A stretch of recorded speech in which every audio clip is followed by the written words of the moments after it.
3 shots, 4 par, I just do 2. 1 putt, par 4, birdie, woohoo. New driver, info, replace, M2, par 5, fairway, what you fin do? Think I'll try to get on into, start right, good line, good view, it drew, shoot and make Gavin. 76 episodes. Bob's been on a few times with us before. Things are moving, Bob. Things are moving quite a bit at Sqairz Golf. Thanks for making some time for us. Appreciate it. I know you're a busy guy, but really appreciate you making time for us. Like once every few months or so, we usually get a little hockey, a little golf chat in there. But things are moving. Bryce is moving right now. He's on a cruise ship somewhere in the Bermuda Triangle or something. I have not heard from him in a few days. So Jake's here. He's going to fill in. Jake's got an extensive kind of specifically with Spike's background, so he's going to be able to lend some to the chat here. But Bob, how are things? How's Sqairz Golf? How's things going? Things are great. Last year was a good year, and we're excited about 2024. And it's fun, and it's a challenge to always reinvent yourself, to always come up with new technology and ideas, and then put them out and test them and see which ones are valid. And it's interesting that if you can design a shoe and pick up some little performance gains in certain areas of the shoe, when you're done designing at the end of it, you can usually see some measurable gains because they all add up into something very positive. So I'm really excited about this year, and I'm going to make a very bold statement, and hopefully by the end of this, I will convince you guys that it's true. But I happen to think that we have built this year the best performing golf shoe that's on the market. I really believe it from a biomechanics perspective and from a literal performance perspective, that we have built the best golf shoe that's on the market. So in the past, Bob, when you say that, when we've chatted, one of our recent chats was right after, I think it was my golf spy, went through and did all the rankings on those, and Sqairz finished up in third, I believe, in the overall ranking. So it was first. It's always kind of been the number one most stable golf shoe. Comfort's always been there. Mm-hmm. Traction, all of those things have always been there. So you mentioned like reinventing yourself. So have you changed much with this model? So we've gone, the arrow, the bold, the speed in the past, and into the new model that's coming out in the coming weeks here. Yes, and I'll explain what I mean. So here's one of our new models. This is called the Speed 2, and it is the next version of our Speed. We look at things like the midsole in a golf shoe, and to see how much energy return with the ground is captured by the midsole, because a lot of people build up a very thick midsole and they call it cushioning. Well, cushioning is another word for energy absorption. And so the last thing you want to really do is absorb a lot of that ground force reaction that you're creating with the ground. So you've got to find that very difficult balance of cushioning for comfort, and then without absorbing a lot of energy or ground force. So we test this. We've been in test market for about 1.5 years on this new EVA foam midsole, and it's got the right amount of cushioning now. It's got some great energy absorption relative to the impact of your toes on the ground, but it's really designed for performance. So that's one area.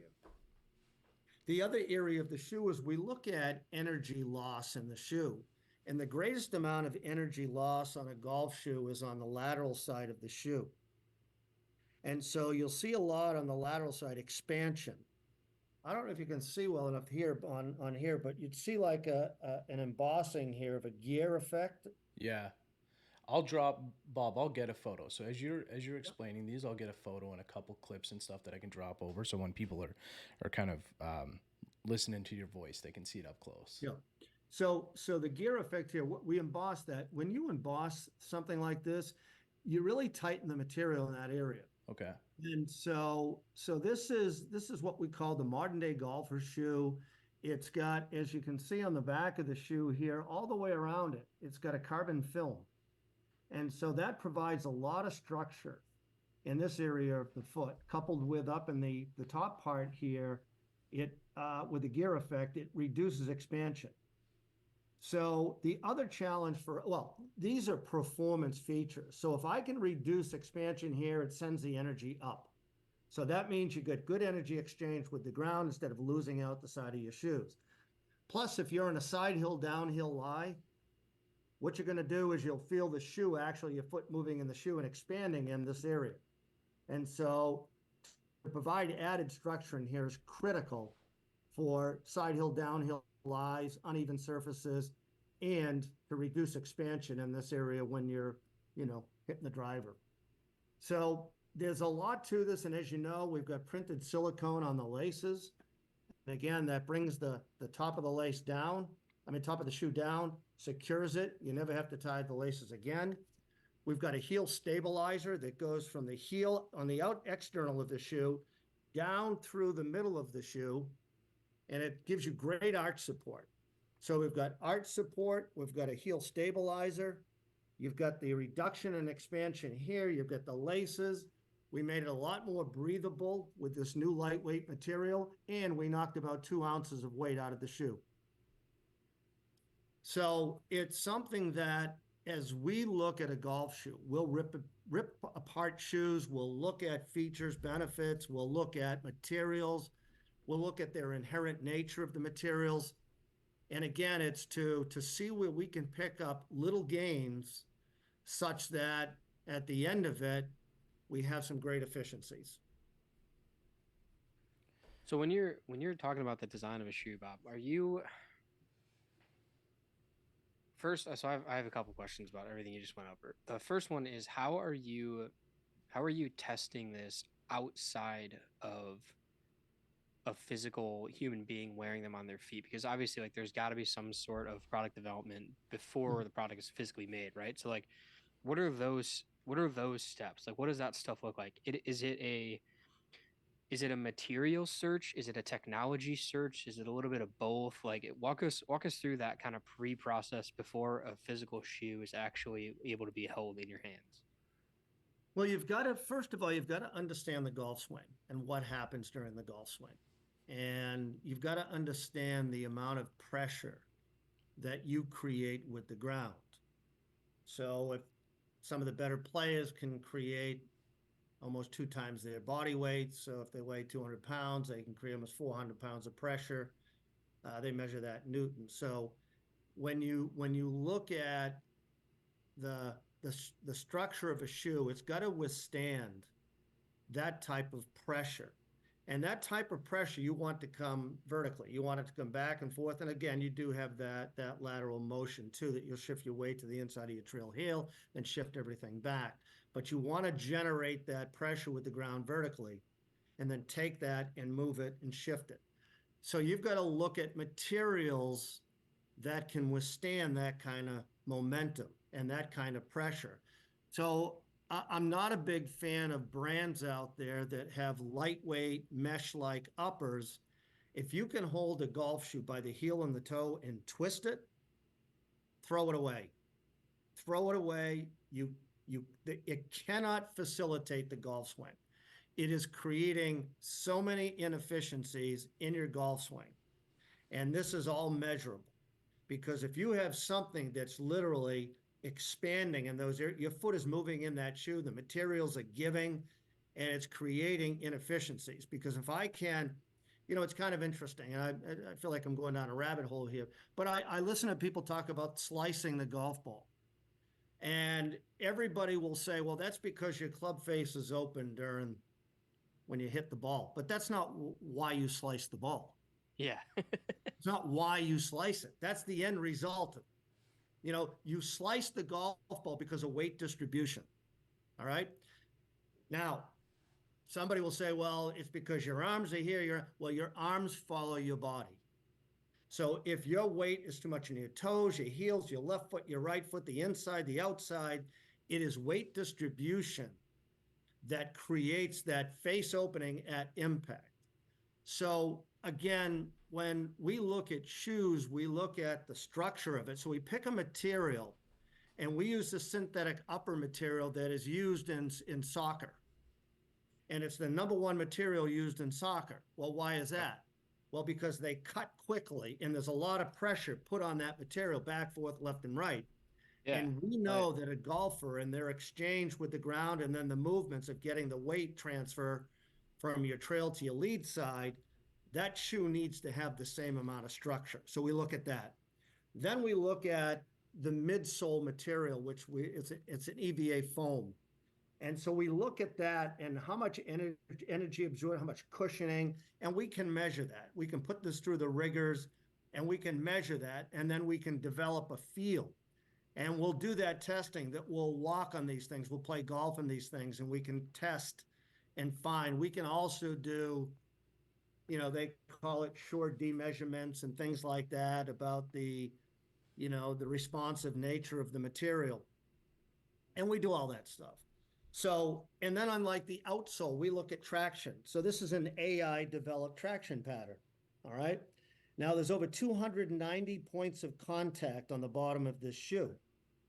Now, what does that mean? If you look at this, it's got removable pivots cleats. We've got 6 on each foot, and those cleats are strategically positioned on the bottom of the shoe where the greatest amount of pressure is exerted. And then what we do is we supplement those with traction lugs at different heights in a rotational pattern.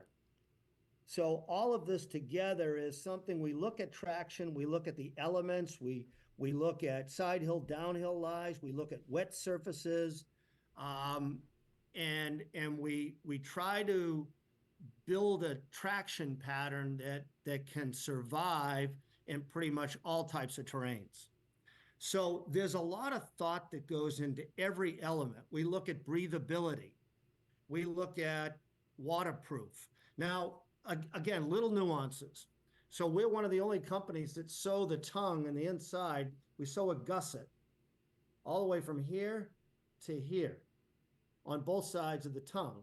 The tongue won't move, but the most important thing is most of the rain gets in from it coming down on the top of the shoe and working its way in through the tongue. So we sew the gusset so no sand, no water, nothing can get in. So this shoe is literally waterproof all the way up to here. Oh, so wow. we look at all of this. We've got the footbed, the insole in there, and we look at cushioning. We look at where the cushioning is needed. So there's so much that goes into the design. It's fascinating, but you can look at it as separate components and how do I improve those components? And then you look at how it all comes together and to make sure that it all produces a better product. So is there any way to, like, I don't know what the right word for this is, but is there a way that you're able to do some of that work digitally, or do you just have to start making combinations of traction and soles and materials and work baby steps up physically, or is there any way you can do that work digitally or with any sort of intelligence or anything like that before you have to start sewing material together? Yes, yeah, and we do a lot of that. So, That's and very cool. there's a lot of know-how. So our designer, he spent the last 25 years in cleated sports, just cleated sports. He worked for Reebok, New Balance, Puma, and his last job before he came here, he was the director of innovation and design for FootJoy. Very cool. That's awesome. So, he's got all of this years of designing, whether it's baseball, football, soccer, anything with a cleat on it, he's designed it. So there's a lot of nuances that you learn and, you implement as you progress. Yeah, that's super cool because I'll talk to, I have a pretty close relationship with the Toulons, and I've talked to Sean Toulon about something like that, and I've asked him when you draw a putter on a napkin, it's a cliched example, but when you draw a putter on a napkin, how do you know that that's gonna work? And he's like, I've been doing this so long, Jake, that I can write something down or think of something in a notebook out of my head. And he's like, I can tell you within 5 grams how heavy it's going to be when I make the first one. He's like, Yeah. and I can tell that just off of a picture that I drew in a notebook. So it's like, that's cool that those people exist, right? And that you've obviously found one that's been in the industry for a long time. That's awesome to have. Mac, are you good if I keep firing away here on questions? Well, I was going to, if I can jump in for 1 second. So you Yeah. mentioned the designer, you spent 25 years in where I've spent the last 10 minutes reading up on EVA so I could find out what it was, because that's how my brain works. So I'm back. If anybody was wondering if I just left, no, I'm Ethyl here. vinyl acetate. It's ethylene vinyl acetate. So definitely something that my brain works that way. So I'm hoping a listener's works the same way. So EVA foam is something similar to like what you're going to find in Crocs. It's so I guess Phil Knight was one of like the originators of it, or like the first person to get it into a shoe. So Phil Knight's obviously from Nike. Most people know that. So, well, Phil Knight's designer. Right. Let's Phil give the Knight's little guy designer. some credit. You know, that's an interesting point. That quirky kind of guy from. Let's give him some credit here. Let's yeah. not just pump Phil Knight for his money. Right. You know, Phil Knight, a very interesting story is Phil Knight in his book, The Shoe Dog, talks about one of the critical elements of footwear design is opening up the toe box. Right. So it's allow your toes to splay, and splay means to open or spread. Right. Now, when you think about a runner and they land on their toe, their foot naturally wants to spread. All that pressure down wants to spread. And if you're angling the toes to the center of the shoe, which most every golf shoe does, and by the way, Sqairz was the first and the original to open up the toe box. If you have your toes angled into the center of the shoe like this, the only place they can go is round under. But with our toe box, and again, one of the misconceptions of our shoe is that it's a wide shoe. All right. It is not a wide shoe. So think of the shoe in two areas. When you put your foot into the shoe above the outsole. So if you look at this shoe, you can see the outsole hanging over here. All right. So when we say we widen the base under the ball of your foot, all we did is added more rubber here. We added more of this on the outsole such that you've got better balance and stability under the ball of your foot. But up in here, it's a normal D-width shoe. And when you establish width in a shoe, it's in the ball of your foot, right in the ball of your foot on the greatest width. That's where a D-width is established. You need an E-width, you got a wider foot, double E, so on and so forth. Our shoe is a normal D-width, but what we did is from where the point is measured for width all the way up to the end of your toes, we just opened up that toe box. So it's not a wide shoe. We just gave you more room in the toe box. Now, what does that do? It gives you better balance, better stability, and allows your toes to splay. And it will give you a better sense and feel for the ground. And then with that, we were able to widen the base under the ball of your foot. And that too will give you better braking, better balance, better stability. But now the overall surface coverage of the ground is greater. And so now you have better energy exchange with the ground. Now, back to your point, Jake, is that all of this stuff is measurable. We can put you on a pressure mat.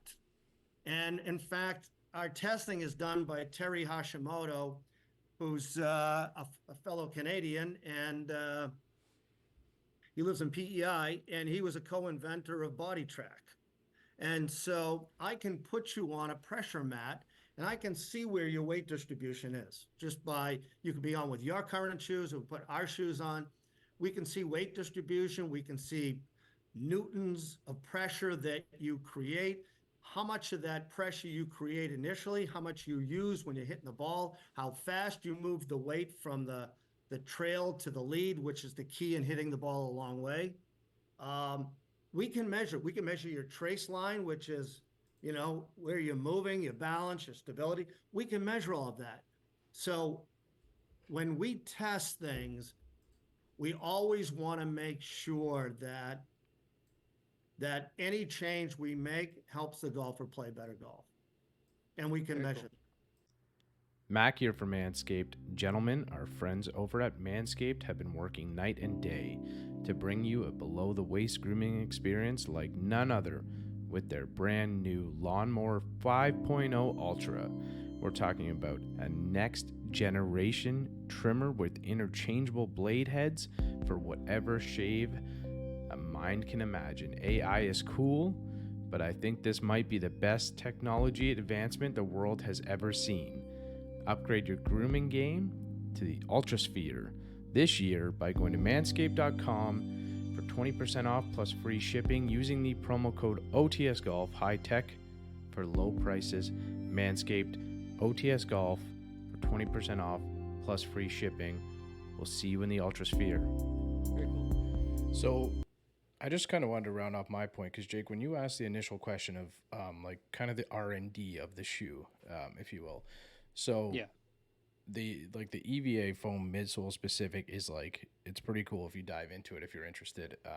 Maybe I'll try and remember to link it, but like you can get some pretty cool information of like how it's essentially like just beat up on a hydraulic press over years. And now there's more ways of modernizing it by, you know, injecting these like compounds and whatnot into the shoes. But it's kind of neat how that like works to be able to create like that substance. So if everybody would know Crocs, so like the middle of the square shoe is going to feel a lot like the Crocs would right now. Is that right, Bob? Is that a good explanation? I'm not familiar with Crocs. I don't think I've ever worn a pair, but That's you good. know, you would know. You're all you know, right then. the name, like Adidas calls it Boost. Yep. You Yeah. know, and Yeah. everybody comes up with their own name for it, proprietary name, but it's EVA and it's a foam. Now, a fair amount of people don't use it, even though it's no, it is. It's the best to use in a midsole, I would say, from my opinion. All the There's no research doubt in done. 15 minutes of research that it is the best Yeah. midsole that you Yeah, can put together. but for I sure. can tell Yeah. you this, that it adds quite a bit onto the cost of a pair of shoes. You'd be surprised. Okay. From a cost of goods perspective, it takes the shoe up almost $1 from a cost of goods. Is it just And- is it like based on kind of what I was talking about, like the work that needs to be put into to kind of, because there's different, like there's polymers and a lot of different things that we can get into that I've done in my 15 I've learned in my 15 minutes of research. But if you it's just like there's more involved in it than just a typical rubber that you're going to put on a shoe. No question. And everything has a responsive nature to it. Everything has a degree of cushioning, energy absorption. You've got to look at these materials. Sometimes you take a baseline chemistry or a polymer and you can change the characteristics of it.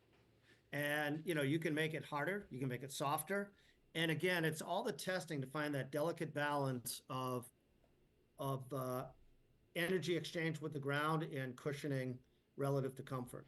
So Bob, how is it lighter than this one? You said it was 2 ounces lighter. What's made Yeah, it? What's I assume that compound, with it being one of the new developments in the Sqairz line, that's attributed to it being less. That pulled out like about being an ounce of weight. Right. Yep. So that right there is like a contributor to making the shoe lighter. Did you find in like some of your feedback, some of your customer feedback, some of your testing that the shoe that it needed to be lighter? It's one of those challenges. The answer is yes.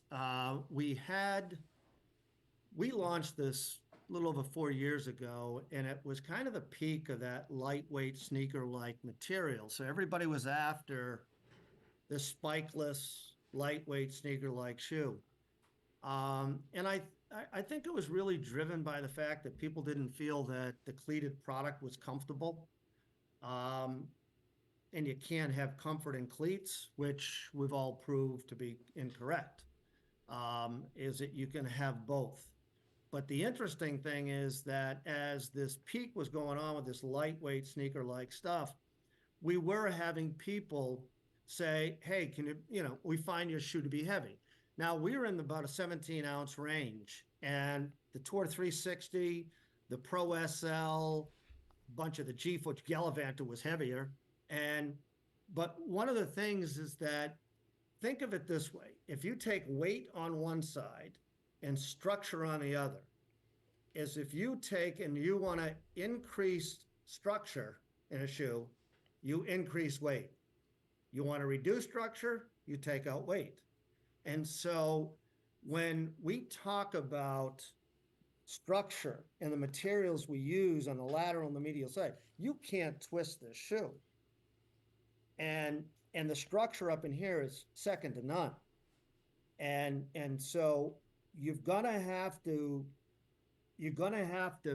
put weight into the shoe to give a golfer better performance characteristics. Now, I really believe, and I have no trouble saying this, golfers were sold a bill of goods with those spikeless, lightweight, sneaker-like shoes. Yeah. They were sold a bill of goods. I have learned as much recently. Obviously my information, like admittedly, is slightly biased because it's literally a spike company, but it's yeah, I've learned a lot about it from a technical point of view, and that actually kind of leads me into Mike. Did you had something else? I don't want to cut you No, off. go ahead. before You're I good. keep You're going. good. You're good. I'm good. So one of the specific questions I want to ask you is like, I tell people a lot that I think the selection of spike that you play on the bottom of your shoe is very similar into how you select a club grip, where the one that comes on your shoes is not the one you're stuck with. First off, that's a huge misconception. And secondly, there's different needs for different types in different situations even, right? Like it can get pretty hairy that way.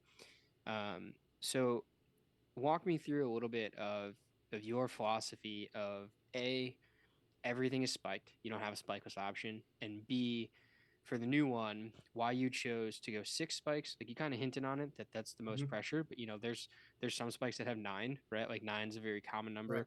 Yep. So why'd you go 6, and why did you pick Pivx as the kind of like stock option for the shoe?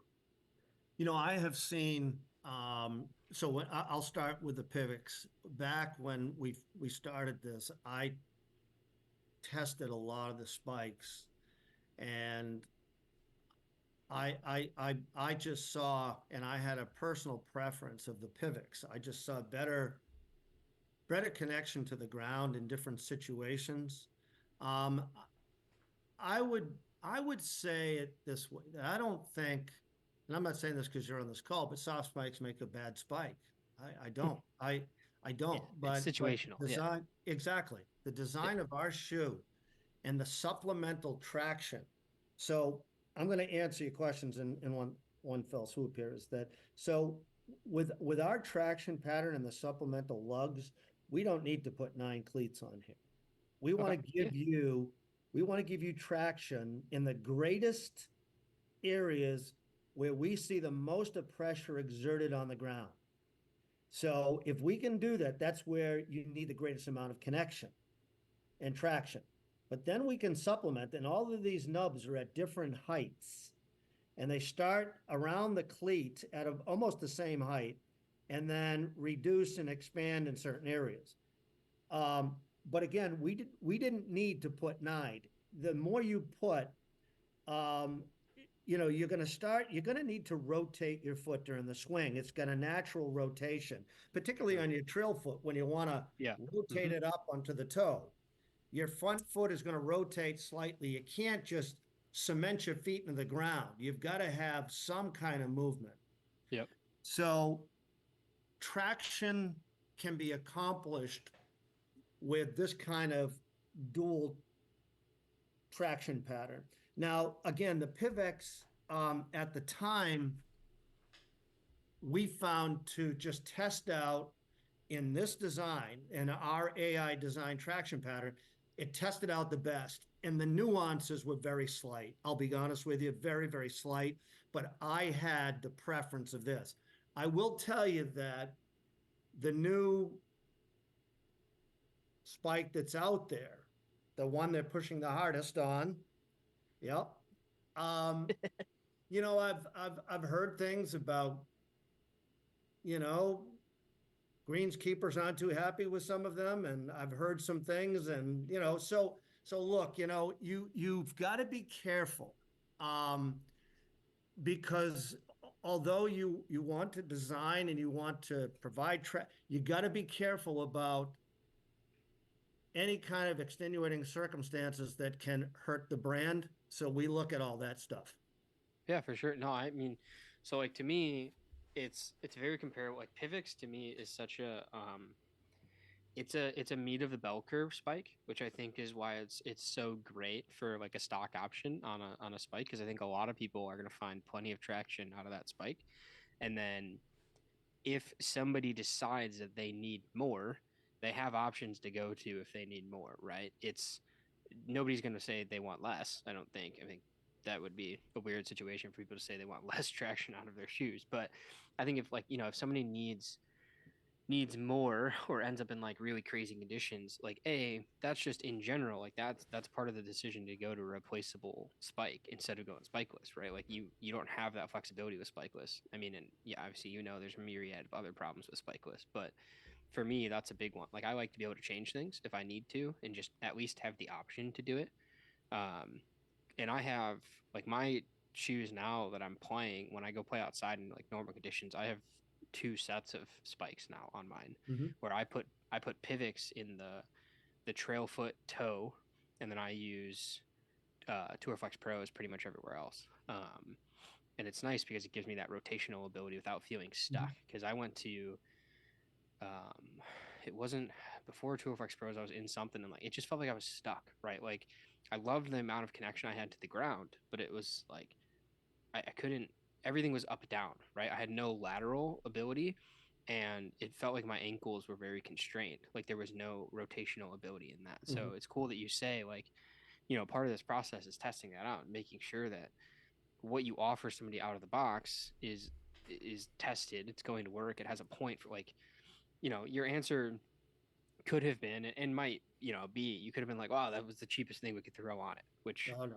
the It's difference in interesting. spikes is it's not that Yeah. much anyhow, but like it's nice to know that there's R&D behind even something as simple as like what spike are we going to choose from a brand No that's question outside of about it. us. In fact, when I started the design of this shoe, I went to the designers and I said, I want you to build me the most expensive golf shoe you can build me. And they almost fell off the chair and they both told me that it's the first time anybody ever said that to them. Because what happens is they go out and they design a shoe, they hand it off to the marketing guys, and they say, well, we're going to price it out here. So I need you to take this out, that out, this. And they start taking things out to hit cost. So I figured if I went to them and said, I want you to build me the most expensive shoe that put the best components in, that put the best of everything. And that's what I was after.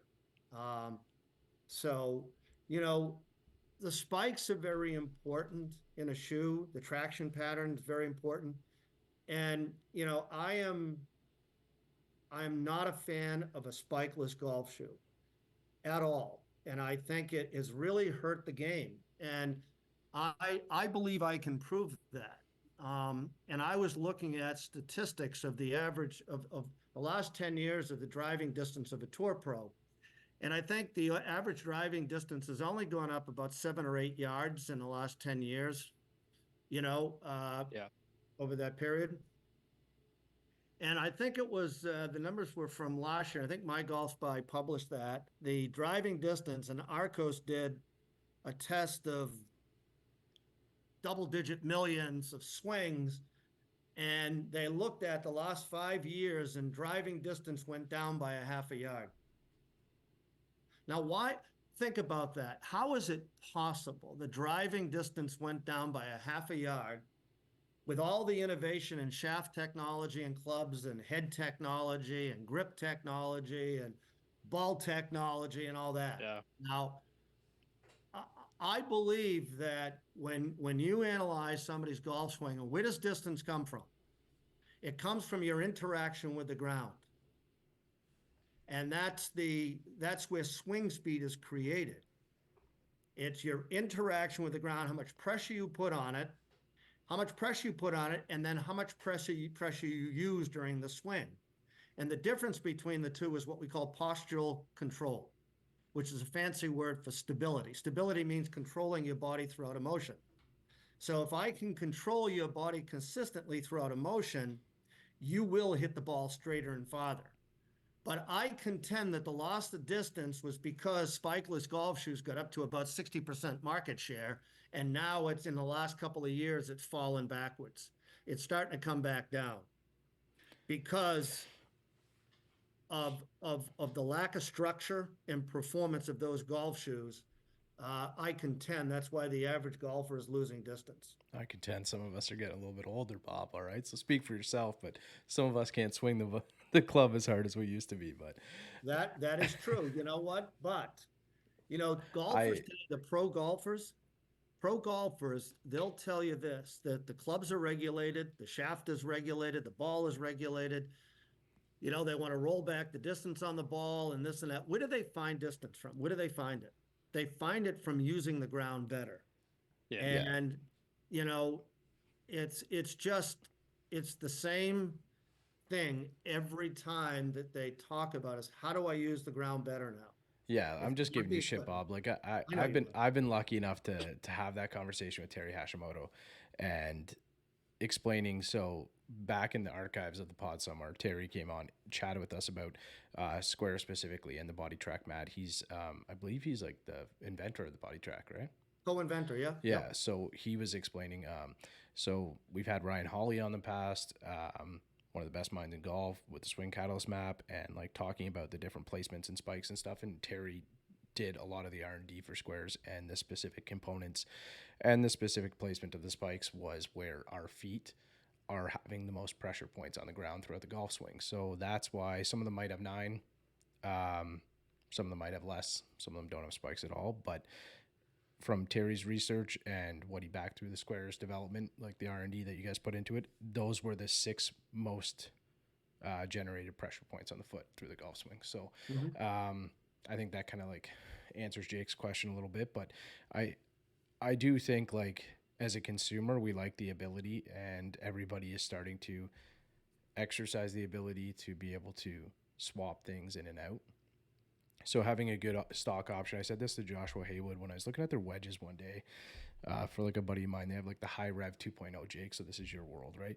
Pretty decent like stock KBS shaft. It's like they have a couple other options that go in there too. And I said to him, I was like, that's a great option to be able to give as your stock to a lot of people who just want to like pick up a wedge, and maybe they aren't going to know all their specs or what shaft they're going to use if they use an S400 or whatever it may be.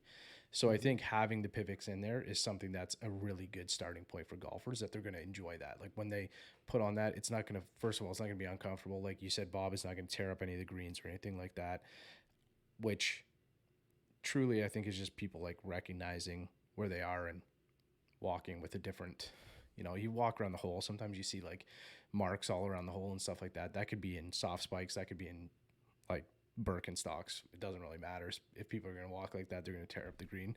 But I think like the Pivox is a really good option that's really comfortable for people, really comfortable for golfers, and that will allow them a good starting point. They can develop even further, and that's a great thing about having a pair of Sqairz on is there's not much more technology that we've heard of into a golf shoe than what you guys have put into it. So having that option to kind of move those things out is great as well. I want to show you another shoe that we're launching, and this one is the culmination of almost 2 years of testing, and it's been tested with long drive champions. It's been tested on the PGA Tour, and this is what we call the Velo, and it is a really good looking shoe, but there's so much science in this. So if you can focus in, remember I was telling you about the greatest amount of energy losses on the lateral side. Right. All right. So the objective in golf footwear is you hope to make the foot one with the shoe. And you don't ever want the foot to be moving in the shoe, ever. So some of the critical components, although it's not talked about a lot, I would tell you that the lacing system and bringing the upper down on the top of your foot to reduce the foot moving as important as the cleats and traction system. Because if your foot is moving in the shoe, it creates so many inefficiencies. You get stuck on one side or the other. And so with this shoe, this is the first ever speed rated shoe. So when you think of shafts, when you think of golf balls and speed rating, and This is for the guy that swings over 100 miles an hour. Oh, So this is something that anybody with a high swing speed, well, you know that quote, they're swinging out of their shoes. They won't yeah. be able to Mac swing doesn't out have of to this worry shoe. about that. Because this here is a material, it's a proprietary material it's almost what titanium was to metal woods. Oh, It's lighter and it's almost like a film. But what it does is it reduces the expansion in this area. But then as you can see on the top of the shoe, the material comes up and it has these very unique lace keepers. And so this is what we call the lace lock system. So this is an integrated system here that as you pull these laces, it brings the upper material down comfortably. This expands just on the top portion right in here. So it forms to your foot. So now that energy is being directed upwards. So it's directional energy. We can measure via heat mapping how much energy comes out the side of your shoe. And we can by doing that, we can reduce it. And what it does is it sends it up and down vertically instead of out the side of your shoe. So this is for anybody with a high swing speed. It's somebody that plays on terrains that have, like in Ireland or wherever, that is very hilly, very, very, uneven lies, because your weight, if you're a heavier person, above say 200 pounds, you put a lot of pressure on the side of that shoe, when you're standing on an uneven lie, and that shoe is giving. And so we sought out to provide a performance golf shoe for those people who have elevated swing speeds and tour pros. speaking my language there. That's really cool. And people like me over 200 pounds and can't hit a fairway and are constantly on uneven Yeah, Yeah, but lies. that's why you don't meet the swing speed requirement, Mac. I right. might. That's why we sent Bryce a pair of Sqairz and you a pair of True Links. We don't want you wearing our shoes. We only want good Ouch. players. Oh, Ask Bryce where the cash comes when Bryce and I play. His handicap can be whatever it could be. I don't keep track of that stuff anymore, really, but put a couple bucks on the line and I'll take it down. No problem at all. But Yeah. A new guy shows up when you put a couple bucks in the line, right? you so, know, Bob, when you talk about those laces, what's your opinion, if you have one, or like just thoughts on stuff like the BOA system, right? Like the BOA system, like that's kind of the theory of the BOA system, right? Is like even pressure coming down on the top of your foot. Am I wrong there? Is that something that you guys looked at? Did you try it? Did you think about it? I did. Now, Because I hate like tying 4 my shoes. years ago, BOA had two different types of systems, and it really didn't do a good job of pulling the upper and the top part down. Okay. We looked at it and it was creating buckling in the material at the time. I will tell you this, that they've gotten a lot better. They've gotten a lot Okay. better, but I am not a fan of them. I'm not a fan of that system. Gotcha. I think it's the way that it pulls in and pulls down. I think it puts a little stress, a little pressure on some points of the foot that you don't really want it. And I could tell you that from just personal observation. I haven't done literal testing on that, but I was never a big fan. Plus, it was adding a fair amount of cost to the shoe. Yeah. And we sought out a better way to solve that problem, and at a more affordable price. That's very cool. Yeah. One of the things, Jake, if you haven't worn the shoes, we'll get you into a pair. They're the laces are, it's unique, and it's like, it's kind of, as soon as you pull it tight, it's there. Like, obviously you're gonna loop it, swoop and pull. You're gonna do all the other good stuff, but when you pull it's tight, the foot is just secure. It's incredibly secure in the golf shoe. Like Yeah, so we print silicone on the top of the lace. So when it comes through the eyelet, it kind of locks it in place. Oh, that's super cool. And you shouldn't have to ever tie your shoe again throughout the round. That's awesome. I had my pair around here somewhere. I don't know where they are. A pair of laces around here somewhere. But Jake, I'll show you them. It's cool. Like when it feels like when you kind of first like tighten up that boa system, and then it just like it's just there. Just doesn't it grips it, doesn't let it go. It's really neat. Um, Bob, can we talk about the if we got a few minutes, can we talk about the team a little bit? You got some Sure. expanding members of the team, so can we go through kind of some of the players you guys that Sqairz has in the lineup right now? Hmm. Yeah, it's today's a good day. We just did a press release. Well, let me back up. We've got Sir Nick, who is, our icon. He's been with us now for about 4 years, and David Duval. It's just kind of he fits that mold for us. Um, I am sad to say that Sepp Straka is no longer with us. We were negotiating a contract with him, and after you win a couple of times, you play in the Ryder Cup team, the price of poker goes up, and he's a good guy, great to work with, but they all have agents, and their agents get paid on the deals they do, and so it's unfortunate, but the way he's playing, maybe he'll be back sooner than we thought. But anyway, but one of the areas that I focused on, we've got Mark Alcavecca, David Duval, and when we look at our demographic, it's a male above the age of 40, and they resonate with those type of guys. We are in discussions right now with two gentlemen. One who has one on tour. He's be playing in the shoes next week. Another one was sent a pair today, and you will know both of them. I just can't reveal it right now because I'm not sure we'll sign both or either or. But yeah, we're going to have I'm excited to get. There's one in particular I'm excited to get, and I think it's going to happen. But one of the areas I focused on when I started this is the closest when you think of the pyramid of influence in golf, everybody says it's the tour pro, the Tiger, the John Rahm, and all of that, and that's what gives you that presence and that validation, and then underneath that is the instructor, the instructors out there, the icon. They say they're the closest to the golfer of anybody, And so I focused on instructors, and we just did a press release today. We just signed David Ledbetter. And we've got Jim McLean, Rick Smith, David Ledbetter, Mark Immelman, Bobby Clampett, Todd Kolb, some good young guys like Jake Thurm, Taylor Crosby. But we've got a portfolio of probably over 30 of these very, very good, qualified, legitimate instructors. These aren't the guys that are online and selling lessons for $6.99. These are the true, and these guys spend their whole life trying to help people play better golf.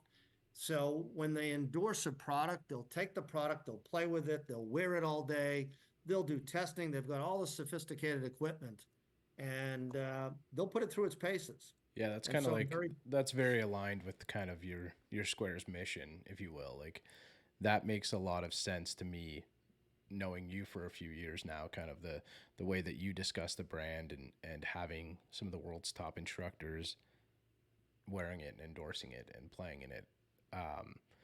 Another kind of world that you've touched in is like the World Long Drive too, and there is a huge uptick in World Long Drive, along with like all of the analytics that are going into the long drive world, the long drive swing.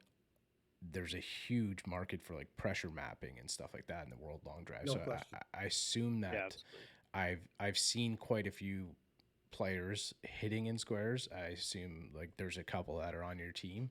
But is that something that you're a path that you're starting to look down to a little bit, Bob? I really haven't placed a lot of emphasis on that. I'll tell you, I've met some great people who are out there doing that, and it's fun. It's a great part of the game that I think a lot of us like to watch, and I don't think many of us can relate to those people. They're freaks of nature. I mean, the swing speed, the ball speed, the distance they hit it. I mean, it's hard to imagine somebody hitting a ball that far, and It's interesting. Last year we had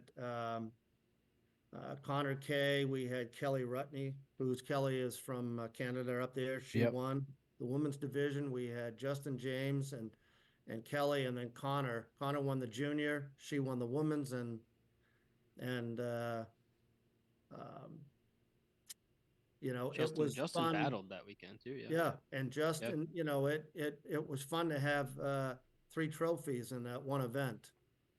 People wearing squares, but again, it's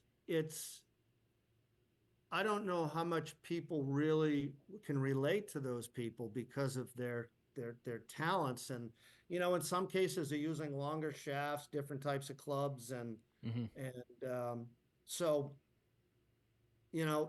I'm a big fan of it. I'll support any player. We probably have 10 to 12 people out there wearing, but it's not like one of the areas that I'm focused Yeah, on. I just noticed how much it's growing lately, right? And Yeah, it is. how much research is going into just that world by the golfers, right? And that kind of seems to, align with your brand a little bit as well. But you're right, it's a different golf swing. It's kind of a different world. But like we just talked about with the new model that you have coming out, it seems like it might be, specific for the Justin James type of No, hitter. Not specific. Sorry, it might enhance the swing of a guy like Justin James.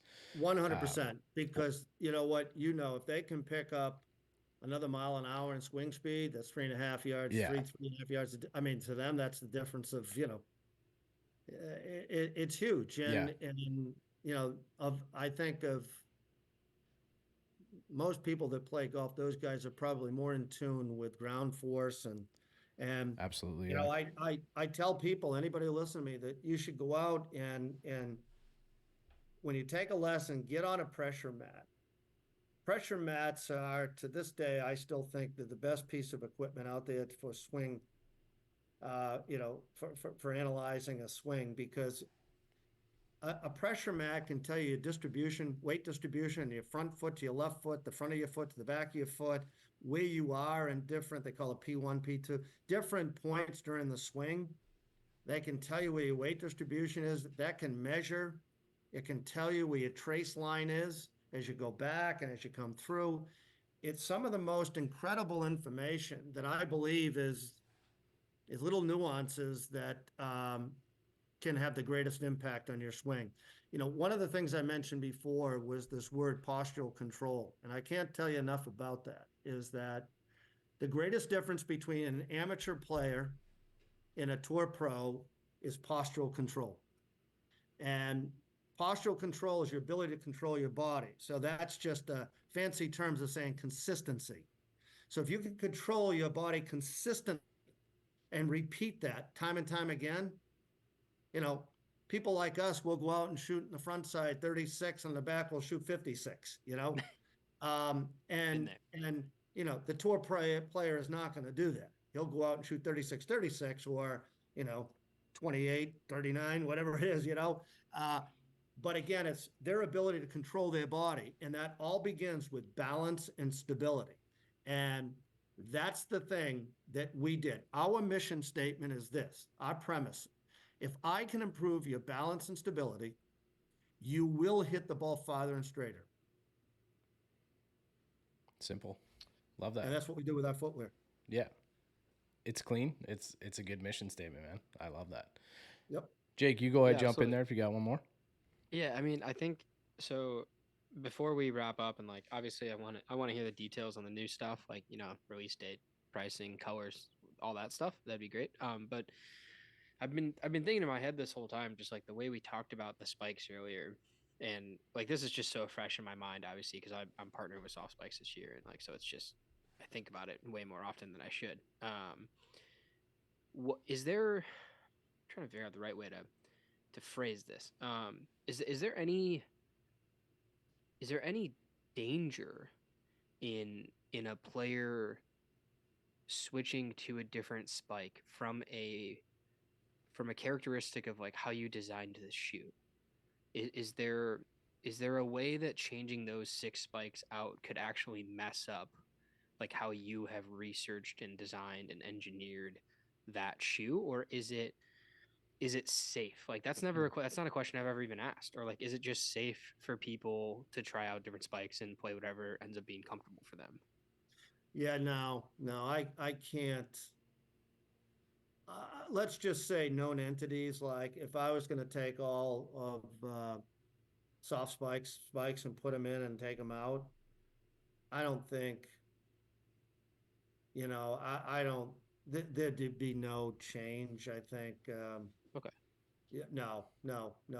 Um, I've played around with different spikes and played in them, checked cushioning, checked traction, checked a lot of, and I didn't see. I just at some point you've got to choose one, and there could be little nuances that you Hmm. appeal to you, but I don't see much differences in performance if I was to change them out. No. Well, I think it's like we've kind of noted a couple different topics where it's like more of the very elite players in the world may notice those types of things and those little nuances like you're Yeah. mentioning there, Bob. I don't know Oh, if I don't know if there's, no question. aside from it being like maybe extremely wet or extremely dry, even like we as a a regular golfer, we might not notice that as much. So but yeah, I know where you're going with that question, Jake. Like, is that such a, because it is such a specifically designed pattern? If you're changing it, is it going to adjust like the Yeah, no, playability of the shoe, Yeah. right? Well, and no. that's yeah, like my thought there is like, you look at adjustable drivers when those started coming out, and I encourage people to mess with those adjustments, but like there's also, there's an asterisk on that encouragement because like, hey, like you might make an adjustment there that's going to make it worse, right? Like there's ways to make that driver worse in your hands because of an adjustment you made. So it was just, I was like, man, I wonder if that's anything. I was assuming, right, like with the research behind the spikes and stuff, like I know very well that obviously, like there's different types of spikes sold because they do have differences, right? But like it's the same thing as, why is the Honda Accord over the Honda Civic a different vehicle, right? Like it's that kind of comparison where like it's not crazy different, but like the right person will notice the nuances. And it's the same thing as, different technologies throughout golf of like when the right person makes the right change, that's when you understand why that other product exists, Mhm. right? Like that's the point there. So Yeah, no, yeah, that's and cool. It was just a random thought. no. It's a great question. I don't think I've ever been asked that before, but I'm just trying to work through everything in my head, and there's nothing that would change. No, and the other thing too, there's two other points I'd make on this is that uh, if people do their homework, traction and dispersion, distance, dispersion, all play into traction. Yeah. There's studies done. There was a Pinehurst study done by Soft Spikes many years ago, and they tested spikeless versus a spike shoe. And, they were seeing about 5 or 6 yards of distance gains or losses if you were changing to a spikeless shoe. And when I say spikeless, I'm referring to a non-removable cleat. Yeah. So, Yeah. Mac, I'm just fully admitting this up front. If you want to clip this for me, because I'm going to be a sponsor whore right now. So here's those stats that he's talking about. Perfect. Right there's those stats. Um, I Bob, like, so that's actually what got me hooked on this whole thing, right? Because I'm also a person that like will immediately call out stats and be like, all right, what testing parameters did you use to make those stats happen or whatever, right? Um, and that was the dispersion thing. I'm so glad you brought that up. The dispersion thing to me was so killer because it makes a lot of logical sense that you're able to swing the club faster if you feel more attached to the ground and you're using the ground better, right? Like that for a lot of people, very easy to understand. But for people to understand, and I wrote what you said down, the postural control thing. I'm going to use that in a bunch of stuff. Thank you for that.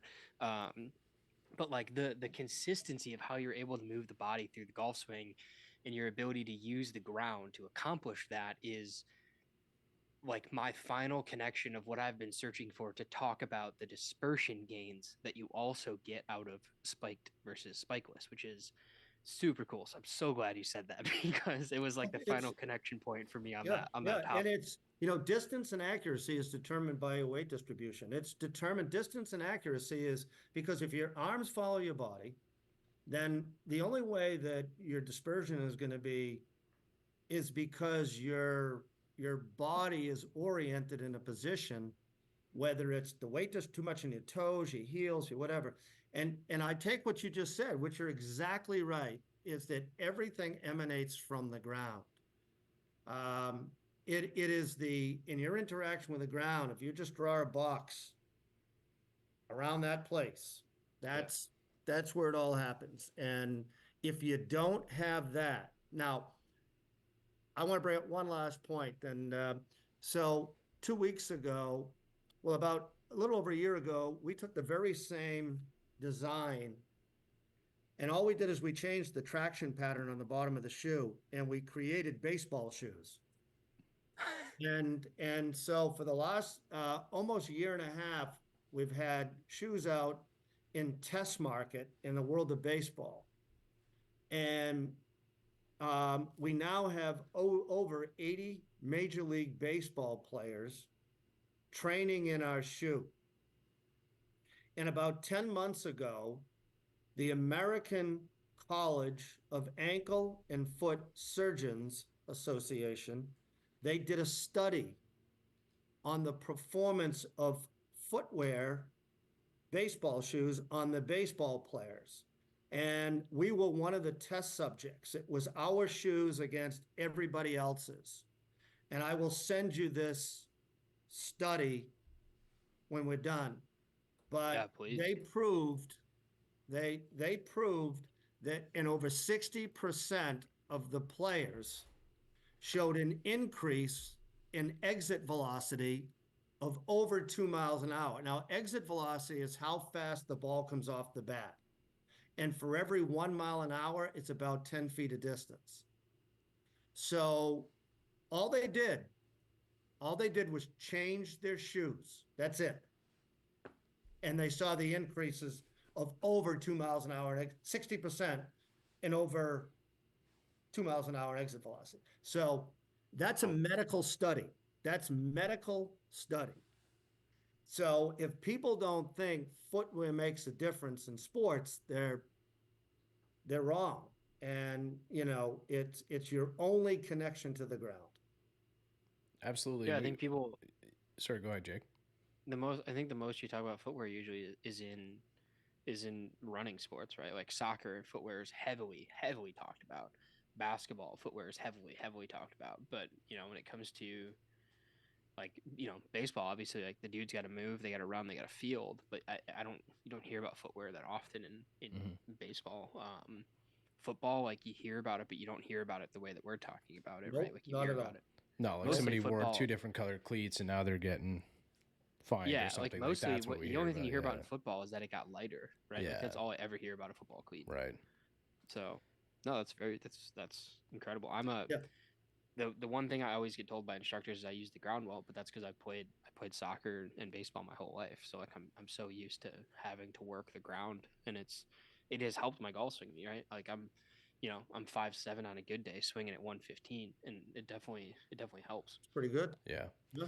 Now, Bob, I know we ran over a bit of time here. We don't want to take up too much of your night, but I just had a quick look. All 3 of our teams are in the playoffs right now, so if anybody tuned in for the hockey banter here, we're all I should be eating crow right now because I was giving you guys a good razzing the last time we're on, about the Bruins, and then they get into the playoffs and they lose, Oh, just tough. I mean,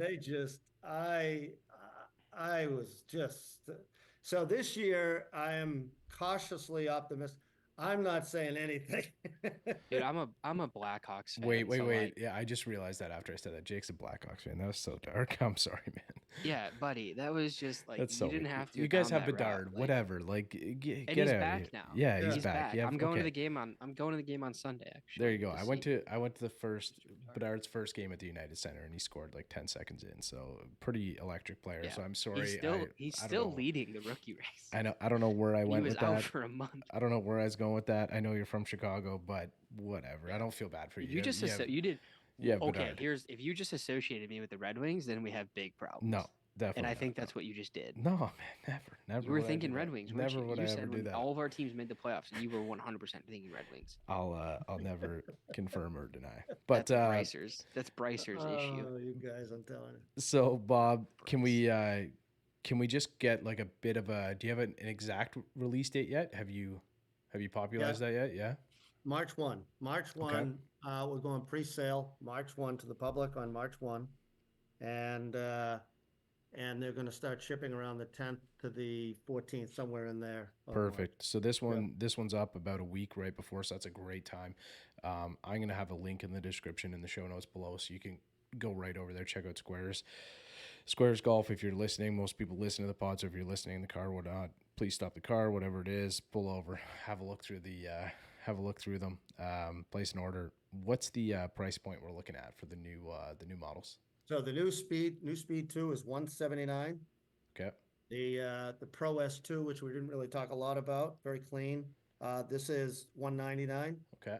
And then the Velo is $219. Okay. I am very pleased to say that I had a great meeting up there in Canada. We met with Golf Town, and we're finishing up some things, but I expect to be in Canada distribution this year. Love that. I was talking with Kyle a couple weeks ago at the Toronto Golf Show, so I know that you guys were talking now at the PGA show. So, yeah, looking forward to kind of getting that up here. And as always, when that pops back up, I'll go in there and knock up the display or something like that. I'll mess it up a little bit or something for you and send you some good content for it. But Bob, we always appreciate it. Always kind of appreciate the in-depth conversation about shoes, because it's not something that we get that often, which is really cool. And I know that this has been a really good one, Jake. I really appreciate your input. I know this is kind of your world right now, so yeah, this was fun. Yeah, we'll have to do it again sometime. Sorry we ran so late, Bob, but I appreciate the No, time. listen, it's always a pleasure. I could probably talk to you guys all night. I lost all track of time. It's enjoyable. And hey, listen, congratulations on your growth and the episodes, and good things happen to good people. And if it wasn't for you guys, people like us wouldn't have a voice out there in front of golfers. So thanks for what you guys do. I really appreciate it. You heard it here first. David Duval would not be with Sqairz if it wasn't for the pod, right? Pretty much. That's just what I said. That's probably where. I heard that word for word. Yeah, but pretty much verbatim. But no, Bob, same to you guys, man. It's like absolutely incredible. We've been probably chatting for 3 years now, texting back and forth. It's just really great to see the success that you guys have. David Duval is one of my all-time favorites, so really cool to kind of see that working for you guys. And hopefully we hear about who these, a couple of these new players might be in the next little while. So congratulations to you guys as well. He's out in my ball in the course, so I tee up. I lose the ball and I re-up. I miss a fairway, I probably end up in the ocean or maybe the beach. And I'm on a par 5 and I'm finna go reach it. Second was blind, I ain't see it. Feel like it might be an albatross.